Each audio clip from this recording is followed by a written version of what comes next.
Today, we sat down with Honorable Patrick for an insightful conversation focused on vocational training and the critical role it plays in shaping the future of our youth. Together, we explored practical skills, opportunities, and the steps young people can take to build sustainable careers.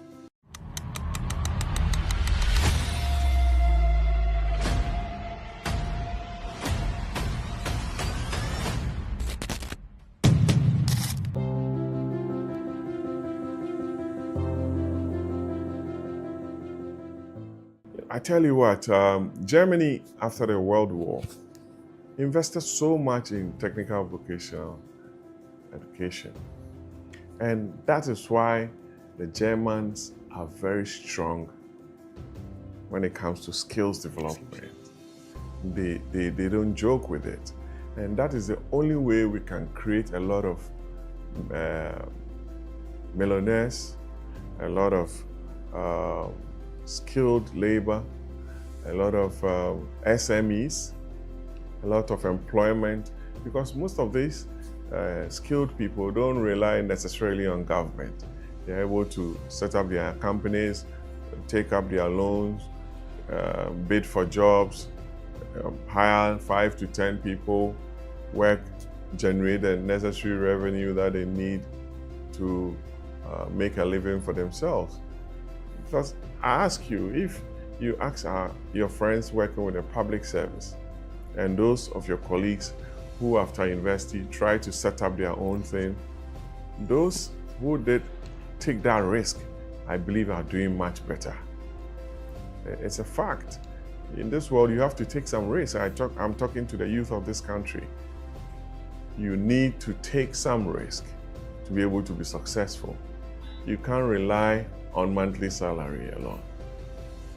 The youth of this country are very smart, and I have always proposed that the universities, each university in this country, all the universities, technical, vocational, must come together to set up one of the biggest banks or financial institutions so that the students developing their talents after school or during school will be able to put together their proposals that will be vetted by technical committees of the university so that they could have access to funds from the banks that have been set up by the universities so that by the time they leave school, they know what they are doing.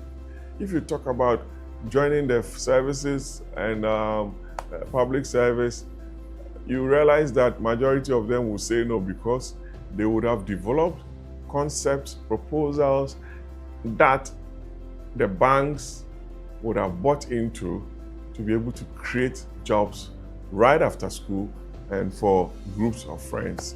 So those are some of the things I've been championing, and I think one day somebody will see wisdom in what I'm talking about.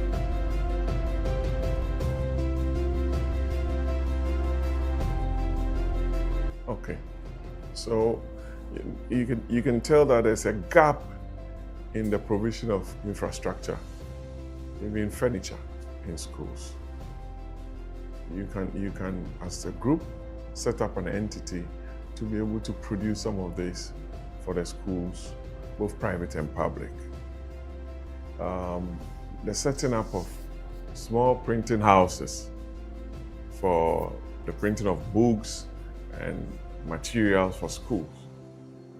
It's a big opportunity, but it requires some bit of funds anyway.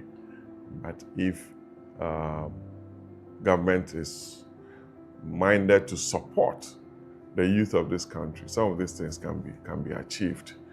You can also look at training as part of my idea of job creation for those who just left school. There are a lot of people in the street that we can set up various training activities to rope them into the formal sector.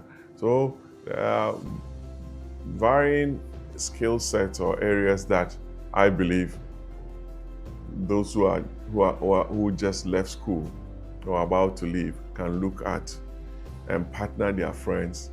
It's not going to be easy, like I said, my dear brothers and sisters, it's not going to be easy, but you have to be tenacious. Tenacity is the key. No rich man in this country or in the world got it easy, unless that person was a thief or a crook.